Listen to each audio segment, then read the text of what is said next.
Hello everyone, welcome to my YouTube channel.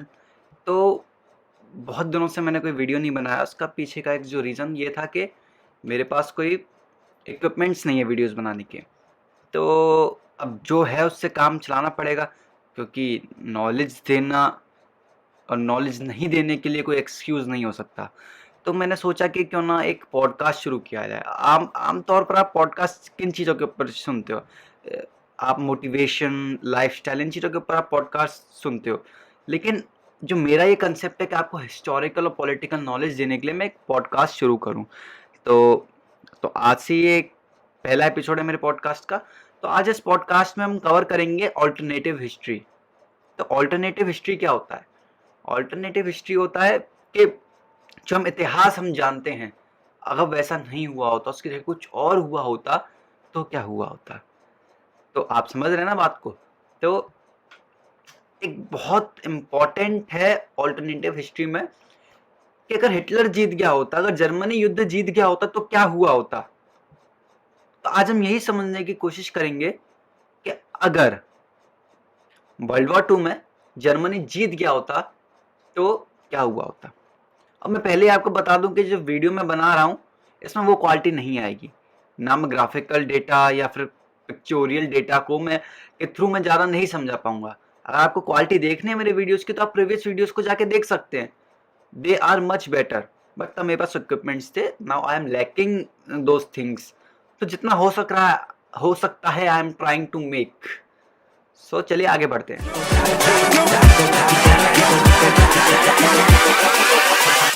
Hold up.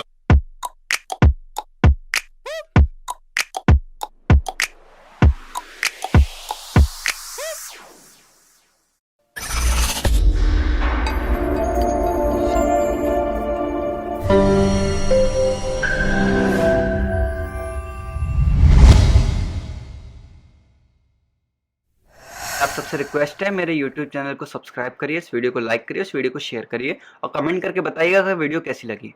तो देखिए, Germany, तो सबसे पहले हम वर्ल्ड वॉर 2 पे चलते हैं। मैं वर्ल्ड वॉर 2 को नहीं समझाने वाला, हम दो चीज समझेंगे। कैसे? कि अगर युद्ध जीतता तो कैसे जीता होता, कौन से पड़ाव पर क्या मोड़ आया होता कि जर्मनी युद्ध को जीता होता, और अगर जीतने के बाद क्या हुआ होता। तो चलिए सबसे पहले समझते हैं कि जर्मनी अगर युद्ध जीता कैसे होता। सबसे बड़ा सवाल तो यही आता है ना कि युद्ध जीता कैसे होता। सबसे दुश्मनी थी, तीन बड़े बड़े देशों से दुश्मनी थी, तो युद्ध कैसे जीता होता। तो चलिए यही समझने की कोशिश करते हैं कि हाउ जर्मनी कैसे जीता होता।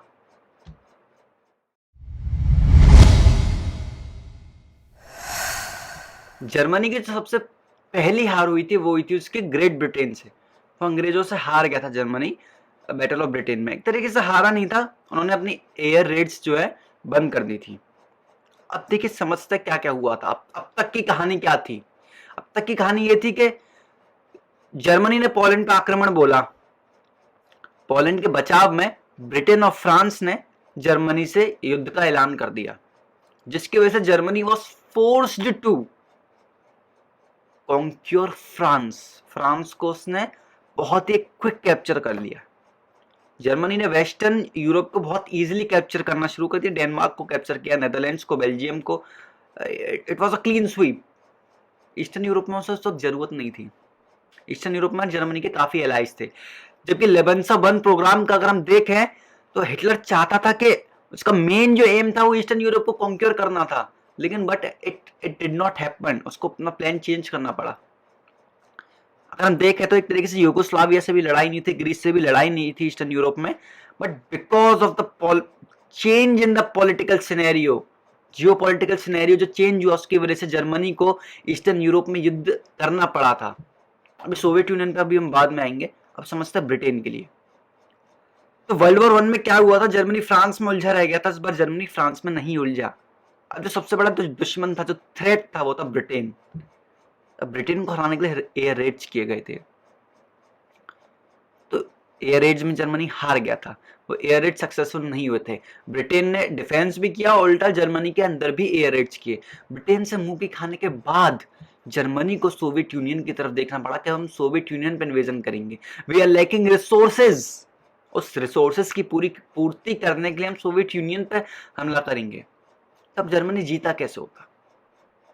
तो अगर जर्मनी सोवियत यूनियन पर ना फोकस किया होता और समहाउ अपनी आर्मी को ब्रिटेन में लैंड करा दिया होता और समुद्र को सीज कर दिया होता, और जो रिसोर्सेज जो थे कॉलोनीज से, ब्रिटेन के पास कॉलोनीज थे, उसको रोक दिया होता जर्मनी ने, तो Germany would have easily von the war. फिर वर्ल्ड वॉर 2 की जरूरत ही नहीं पड़ती अगर ब्रिटेन को हरा दिया होता, क्योंकि ब्रिटेन को हराने के बाद जर्मनी के पास आ जाता vast empire, so much of resources. इतने रिसोर्सेज के साथ Germany already won the war, इतना बड़ा मैन पावर, कॉलोनीज का मैन पावर, इतना बड़ा रिसोर्स, कॉलोनीज के रिसोर्सेज, तो युद्ध तो यही खत्म होगा। तो जो पहली चीज जो हमें समझनी थी कि जर्मनी युद्ध कैसे जीता होता, वो था ब्रिटेन को हराकर जर्मनी युद्ध जीत गया होता।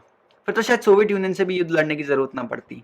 अगर युद्ध लड़ा भी होता तो जर्मनी ने आसानी से जीत लिया होता, क्योंकि जर्मनी के पास इतने रिसोर्सेज होते और सोवियत यूनियन की मदद करने वाला कोई संसार में पैदा नहीं होता। आप इस बात को समझिए, पूरे प्रोसेस को देखिए कि अगर ब्रिटेन को हरा दिया होता जर्मनी ने तो जर्मनी जीता, ब्रिटेन की जो पूरे जो टेरिटरीज थी इंडियन ओशियंस में, वहां पे ब्रिटेन का कोई प्रेजेंस नहीं मौजूद होता, तो जापान ने इजीली कॉन्क्योर कर लिया होता एशिया को, और जापान और जर्मनी ने मिलकर at some point in the history Soviet Union पर अटैक किया होता। सोवियत यूनियन इसलिए जीता था युद्ध को क्योंकि जापान ने सोवियत यूनियन पर हमला नहीं किया था। अगर दोनों देशों ने मिलकर सोवियत यूनियन पर हमला किया होता तो देयर वाज नो चांस कि रशिया जीता होता। तो यही बात है कि ब्रिटेन को हरा देता अगर जर्मनी, तो it was a easy win.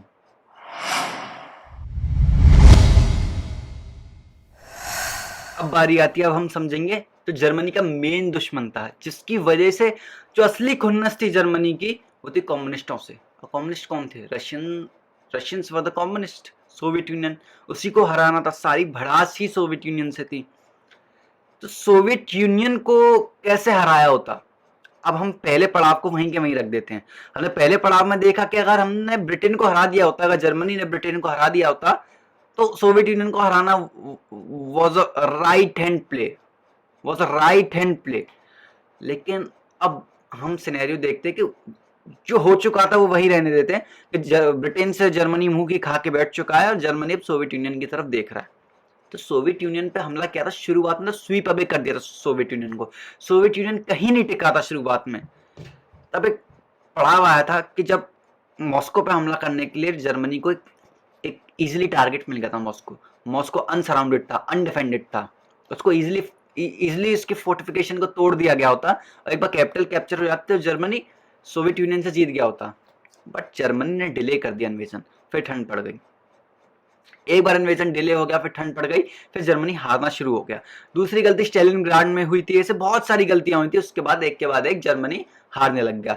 Stalingrad में हारने के बाद तो जर्मनी उसके बाद उसकी कोई कमबैक हुआ ही नहीं, फिर तो जर्मनी हारता ही चला गया। तो यही कि अगर मॉस्को को सिंगल टेक में जर्मनी ने हरा दिया होता तो सोवियत यूनियन को जर्मनी जीत गया होता।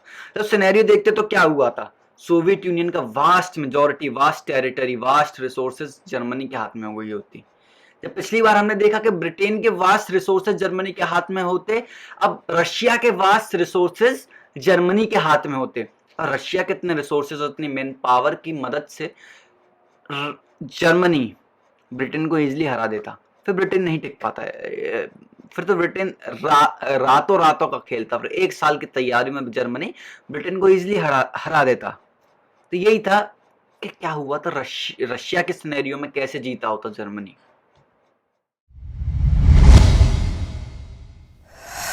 अब हम देखते हैं तीसरे की प्लेयर को। तीसरा की प्लेयर है यूएसए। तो यूएसए से हमें बात समझने की ये जरूरत है कि यूएसए का युद्ध में क्यों नहीं होना जर्मनी के लिए बेनिफिट है। अगर यूएसए युद्ध में नहीं होता, मतलब अब समझिए, यूएसए आया, वेस्टर्न यूरोप को लिबरेट करा के चला गया। USA had man power and technology, Germany was no match for USA. मगर अब समझिए, अगर रशिया और ब्रिटेन को समहाउ जर्मनी हरा के बैठ जाता, यूरोप पे कब्जा कर लेता, तो यूएसए जर्मनी से युद्ध में नहीं जाता, न जर्मनी यूएसए से युद्ध में जाता। जर्मनी यूएसए से युद्ध के लिए इसलिए नहीं जाता क्योंकि वो उन्हें हरा नहीं पाता। समुद्र पार करके जाना और वहां प्रत्येक नागरिक पर बंदूक होना, और वहां का नागरिक लिबर्टी प्रेफर करता है, फ्रीडम प्रेफर करता है, उन लोगों को नहीं कॉन्क्योर कर पाया होता जर्मनी। लेकिन यूएसए भी जर्मनी से युद्ध में नहीं जाता, क्योंकि USA is a greedy nation, is capitalistic in nature. तो यूएसए समहाउ युद्ध के एंड में ये ट्राई करता कि हम जर्मनी से शांति बनाएं, इनसे ट्रेड करें और अपने आप को शांति में रखें। That is the motto of the USA. युद्ध के कैसे बाहर रखा होता। अगर आप देखें, सारी चीजें हो गई होती, अब ब्रिटेन से भी मुंह की खा गए होते, और रशिया से भी युद्ध अटक गया होता, मॉस्को को सिंगल टेक में नहीं लिया होता। तो एक तरीका था, जापान अगर पर्ल हार्बर पर हमला ना करता, अपने फोकस को रशिया पे फोकस कर लेता, और जर्मनी और जापान मिलकर रशिया को हरा दिए होते, पहली बात ना तो यूएसए युद्ध में बीच में कूदता, और जापान और जर्मनी मिलकर रशिया को स्मैश कर देते, पीस देते, मरोड़ देते। तो दिस इज द तीसरा की प्लेयर, यूएसए। कैसे उसे बाहर रखा होता, क्या हुआ होता यूएसए के सिनेरियो में।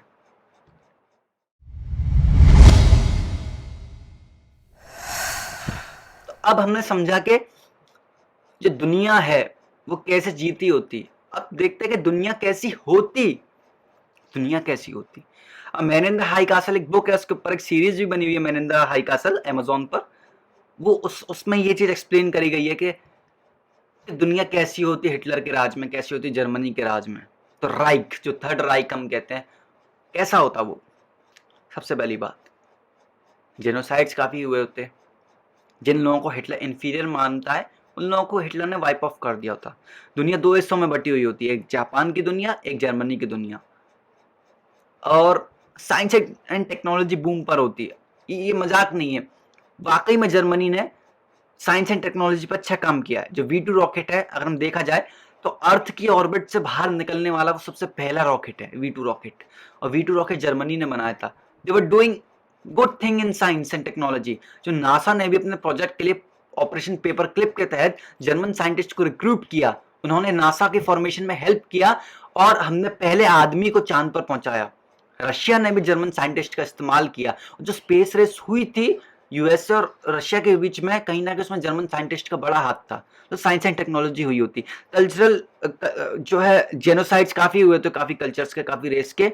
और जो खुद का जो हिटलर का जो कल्चर था, आर्यन कल्चर, वो काफी बूम हुआ होता, काफी कंजर्वेटिव सोसाइटी होती, मॉडर्न सोसाइटी भी होती साइंस एंड टेक्नोलॉजी के रूप में, but culturally it would have been a very very regressive society. There is nothing wrong in saying that. और एक और चीजें कुछ देखनी है कि पॉलिटिकल सोसाइटी कैसे होती, वो डिक्टेटरशिप होती। It would be like the German aristocracy, not aristocracy नहीं कहूंगा, जो नेशनल सोशलिस्ट पार्टी थी उसका रूल होता, एक तरफा रूल होता पूरी दुनिया में। काफी सारे देशों में जो है पपेट सरकारें बैठाई गई होती, जैसे कि मैंने हाई कासल में दिखाया है कि जो अमेरिका था उसमें पपेट सरकार बैठाई गई थी, और दुनिया को अलग अलग हिस्सों में बांटा गया होता, काफी काम होता। तो ये हिटलर की दुनिया होती है, जर्मनी की दुनिया होती। Not much complicated. वो कहते हैं कि विजेता इतिहास लिखते हैं, तो उस वक्त उन्होंने इतिहास लिखा होता, उन्होंने अपना कुछ अलग इतिहास लिखा होता, खुद को बहुत ही अच्छा बताया होता, और साइंस एंड टेक्नोलॉजी पे काम हुआ होता है। तो मैं बार बार रिपीट कर चुका, कल जेनोसाइड्स हुए होते, काफी कंजर्वेटिव सोसाइटी होती, एक्सट्रीम कंजर्वेटिव सोसाइटी होती, और स्टेट प्रेजल होता, स्टेट की वर्शिप होती। हिटलर के स्टैचूज लगे हुए, हिटलर की वर्शिप हो रही है, और नाजी पार्टी के नेताओं का वर्शिप हो रहा है, यही होता। जोसेफ गोएबल्स की मूर्तियां लग रही होती, ये सब होता, और यही सब होता।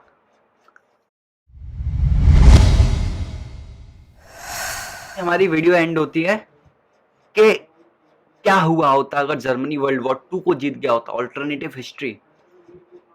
अगर आपको ये वीडियो पसंद आया तो उसे लाइक करिए, शेयर करिए, चैनल को सब्सक्राइब करिए। और मेरे को बताइए आपको किस चीज के ऊपर वीडियो चाहिए, पॉडकास्ट किस चीज के ऊपर चाहिए, वर्ल्ड वॉर 2 के ऊपर चाहिए, आफ्टर में तो वर्ल्ड वॉर 2 के ऊपर चाहिए, वर्ल्ड वॉर 1 के ऊपर चाहिए, मतलब आपको क्या चाहिए? और वन मोर थिंग, मेरे इंस्टाग्राम को जरूर फॉलो कीजिएगा, मैं वहाँ पे इन्फॉर्मेटिव चीजें डालता रहता हूँ, अपना पॉलिटिकल ओपिनियन शेयर करता रहता हूँ। That thing I do not do on YouTube. मैं यूट्यूब पर कभी ओपिनियन शेयर नहीं करता, try to not to open my opinions. तो चलिए चलते हैं, विदा लेते हैं आप लोगों से।